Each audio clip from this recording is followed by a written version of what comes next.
हाय दोस्तों, आप सभी को जय श्री राम। तो आज से जो है हम लोग क्लास 10th के संस्कृत हम लोग शुरू करने वाले हैं। क्लास 10th में जो संस्कृत का बुक है, दो वो बुक है, भाग 1 भाग 2। तो ये जो है भाग दूसरा जो किताब होता है वो मेन होता है हम लोग का। उसमें से चूँकि 90% उसमें से पूछता है। देखिए ये जो है, ये जो बुक है, देखिए क्लास 10वां के पीयूषों में द्वितीय भाग है। ठीक है, तो इसी किताब से हम लोग पढ़ेंगे। पहला पाठ मंगलम है, मंगलम से हम लोग शुरू करेंगे। ठीक है, तो सबसे पहले मैं अपना नाम बता देता हूँ। मेरा नाम शिव बसंत कुमार है और मेरा ही नाम से चैनल है। ठीक है, और ये नया नया चैनल है। आप लोग जो है अच्छा से पढ़िएगा, समझिएगा और चैनल को सब्सक्राइब कीजिएगा। ठीक है, तो यहाँ जो है देखिए बुक जो है, यहाँ पर क्या लिखा हुआ है, पीयूषम द्वितीय भाग। पीयूषम का मतलब क्या होता है? आप लोगों ने कभी पर्यायवाची शब्द पढ़ा होगा, अमृत। अमृत का पर्यायवाची शब्द क्या होता है? पीयूषम होता है, अमेय भी होता है। ठीक है, बहुत सारा है। तो उसी का अमृत का एक पर्यायवाची शब्द रहता है पीयूषम।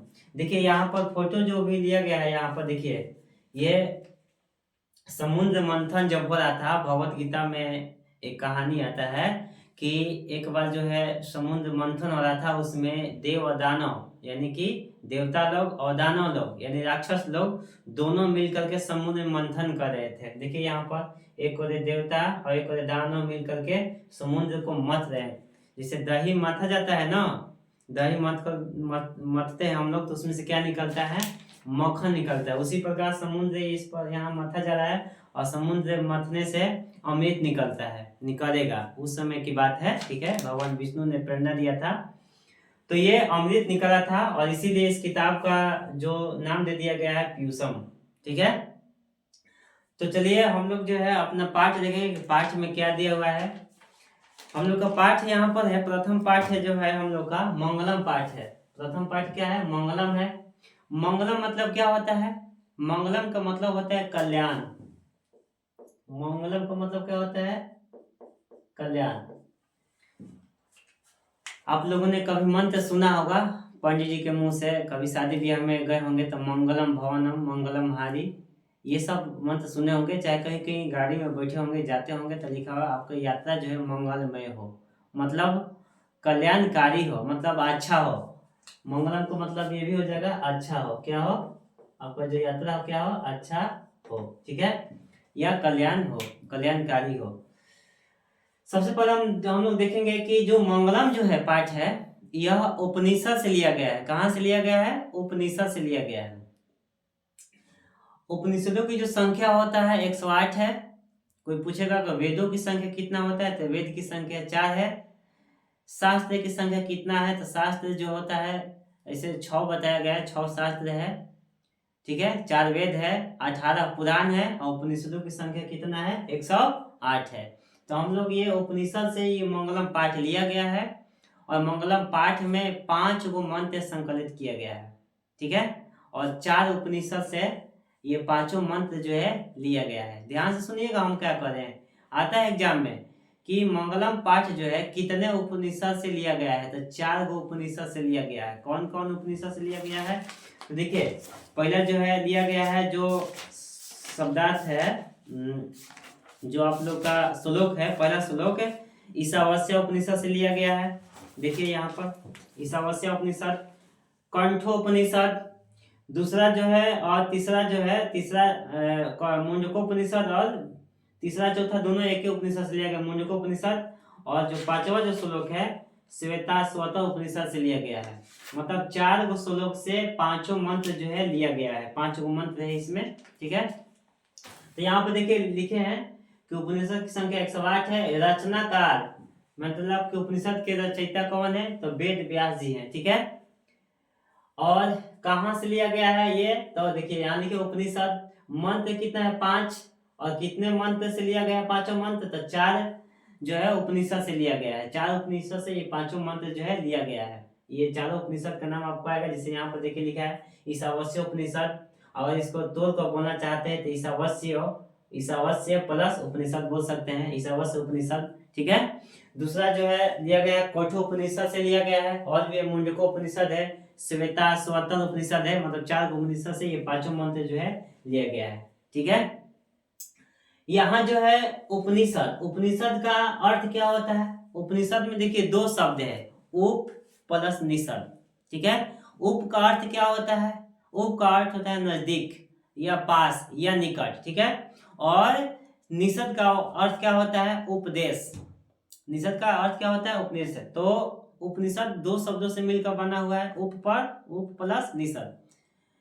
मतलब कि यहाँ पर लिखा हुआ है कि उप का अर्थ निकट, उपनिषद का अर्थ क्या होता है? उपदेश। और पूरा कुल मिलाकर उपनिषद का अर्थ हम लोग देखें ना, कहा गुरु के पास बैठकर ज्ञान अर्जित करना, यानी गुरु के पास बैठ करके और ज्ञान को प्राप्त करना, उसी को क्या कहा जाता है? उपनिषद कहा जाता है। इस बात को ध्यान रखिएगा। संक्षेप में भी आ जाता है कि उपनिषद का क्या अर्थ होता है। 1 नंबरिया में आ जाता है शिक्षक के पास बैठना, गुरु के पास बैठना, दोस्तों के पास बैठना, इनमें से कोई नहीं। तो हम मानेंगे गुरु के पास बैठना। देखिए यहाँ पर लिखा है उपनिषद का अर्थ शिक्षक के पास बैठना, गुरु के पास बैठना, दोस्तों के पास बैठना, इनमें से कोई नहीं। तो क्या मानिएगा? ये मानिएगा गुरु के पास बैठना।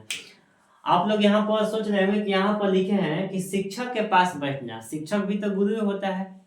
लेकिन एक बात ध्यान रखिएगा, गुरु जो होते हैं, गुरु शिष्य में एक संबंध होता है। जो गुरु होता है वो ब्रह्म ज्ञान की प्राप्ति कराते हैं, और जो टीचर होते हैं वो विद्या का दान करता है। उस विद्या के दान के द्वारा हम लोग जो है ब्रह्म ज्ञान की प्राप्ति नहीं कर सकते हैं। विद्या का ज्ञान हम लोग एक ये धन कमाने का साधन है, और भी ज्ञान प्राप्त करने का एक साधन ही है, लेकिन वास्तव में जो उपनिषद का अर्थ होगा क्या होगा? गुरु के पास बैठ करके ज्ञान अर्जित करना होता है। ठीक है। तो ध्यान रखिएगा, गुरु के पास बैठना जो होता है उपनिषद का अर्थ होता है। यहाँ पर हर बात लिखा हुआ है। ठीक है। चलिए यहाँ पर देखिए, यहाँ से लेकर इस पाठ में उपनिषद से कितना मंत्र संकलित किया गया है? तो 5 मंत्र संकलित किया गया है। ठीक है। देखिए पहला जो है मंत्र है हिरण्येन पत्रेन सतस्य पीड़ित मुखम तत्वम पुषण पाविरेनु सत्य धर्माय दिष्टय। इसका अर्थ देखिएगा, इसका एक और अर्थ यहाँ पर लिखे है हिरण्येन मतलब सोने जैसा, सोने जैसा मतलब नींद वाला सोना जैसा नहीं, सोना सोना जैसा, धन दौलत जैसा। ध्यान रखिए। पत्र मतलब पात्र से या आवरण से या ढक्कन से। ठीक है। सतस्य मतलब सत्य का, कहीं भी आधा सय लगा हुआ हो, जैसे सत्य में आधा सय लगा हुआ है तो आधा सय का मतलब होता है का, के, की, का के की होता है सतस्य। मतलब सतस्य मतलब सत्य का हो गया। अब ये बालक से होगा तो बालक का हो जाएगा, गृहस्थ हो जाएगा तो घर का हो जाएगा। तो आधा सय लग जाएगा तो उस आधा सय का मतलब हो जाएगा का के की।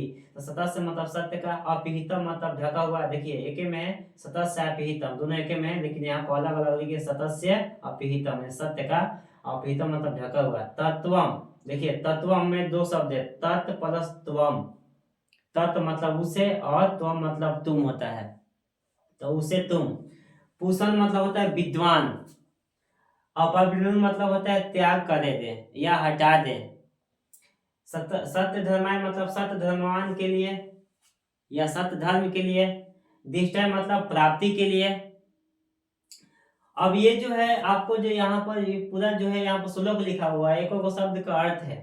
अगर आपको ये ध्यान नहीं रखना है तो सीधा सीधे इसका अर्थ ध्यान रखिए। यहाँ पर लिखा हुआ है कि हे ईश्वर या हे प्रभु, सत्य का मुख सोने जैसे पात्र से ढका हुआ है, इसलिए उस सत्य धर्म की प्राप्ति के लिए उस पात्र को हटा दे, उस आवरण को हटा दे। यानी आजकल जो है कहा जाता है कि सत्य का जो मुख होता है आदमी पैसा से ढक देता है। जैसे में कि मान के चलिए कि 2 दोस्त हैं और आपके सन्निकटी है, सन्निकट दोस्त है। आपने एक को क्या कहा कि कोई भी आपके पास सामान है, आपने उस सामान को 500 रुपये में एक दोस्त से वादा कर दिया है कि 500 रुपये में आप इसको ले जाना। दूसरे दोस्त ने बोला कि ये हमको 1000 रुपये में दे दीजिए। आपने मोह माया, आपके मन में मोह माया आ गया, आपने उस दोस्त को वचन दे रखा था कि नहीं 500 रुपये में तुम ले जाना। किसी ने 2000 दिया, किसी ने 3000 दिया या किसी ने 1000 दिया 500 को बदले में, तो आपने उसको ठुकरा करके सोले को दे दिए, पैसे वाले को। इसका मतलब क्या हुआ कि सत्य का मुख जो है सोने जैसा पात्र से ढक दिया। यानी सत्य का ढका गया मुख, सत्य का कोई मतलब औचित्य ही नहीं रहा है कि नहीं है। तो वही बात यहाँ पर कह रहा है कि हे ईश्वर, सत्य का मुख जो है सोने जैसा पात्र से ढका हुआ है, इसलिए उस सत्य धर्म की प्राप्ति के लिए मन से मोह माया को त्याग करवा दे, इसलिए सत्य की प्राप्ति संभव है। तो ध्यान रखिएगा, यहाँ पर संक्षिप्त में ही लिखा हुआ है, अर्थ इसका अच्छा अर्थ है।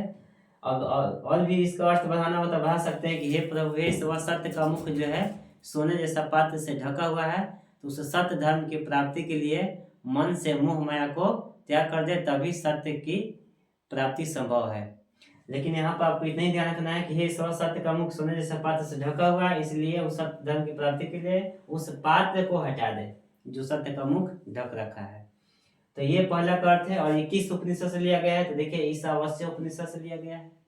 संधि विच्छेद करेंगे तो ईशावास्य उपनिषद, दोनों को मिला देंगे तो क्या हो जाएगा, ईशावास्य उपनिषद। ठीक है, देखिए दूसरा जो श्लोक है यहाँ पर, अणोनियान महतो महियान आत्मस्य जंतो निहितो गुह्याम तम क्रतु पश्यति वित शोको धातु प्रसदात महिमान मतमना।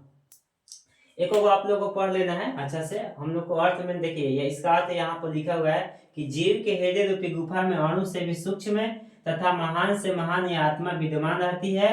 उस परम सत्य के दर्शन मात्र से जो जीव है सुख रहित होकर परमात्मा में एकाकार हो जाता है। देखिए एक को शब्द का यहाँ अर्थ भी लिखे हैं, अणोनियान मतलब सूक्ष्म से सूक्ष्म कहिए या फिर महान से महान कहिए, महतो महान मतलब महान से महान।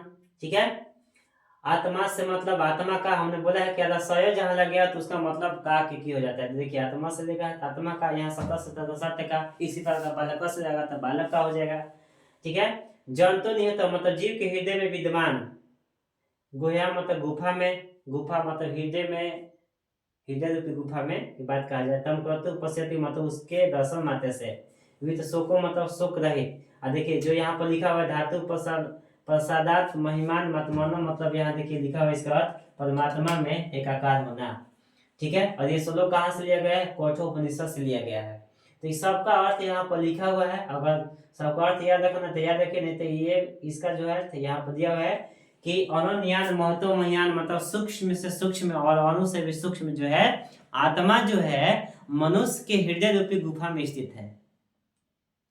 इसलिए अगर आत्मा को कोई साक्षात्कार करता है तो उसके दर्शन मात्र से वह जो जीव है सुख रहित होकर, सुख रहित मतलब संसार के मोह माया से रहित होकर परमात्मा में मिल जाता है। एकाकार होना मतलब मिल जाना। ठीक है, तो यही बात यहाँ पर लिखा हुआ है। और इस देखिए ये पूरा उपनिषद जो पाठ है ये पूरा उपनिषद में ही बताया गया, ईश्वर के बारे में ही बताया गया है, ईश्वर के महानता के बारे में बताया गया है। ये पांचों जो है वो श्लोक जो मंत्र लिया गया है इसमें जो है।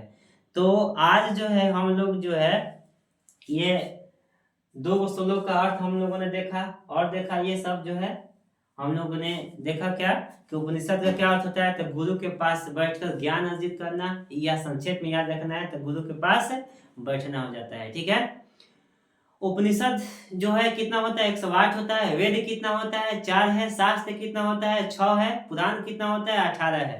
तो ध्यान रखिएगा इस बात को।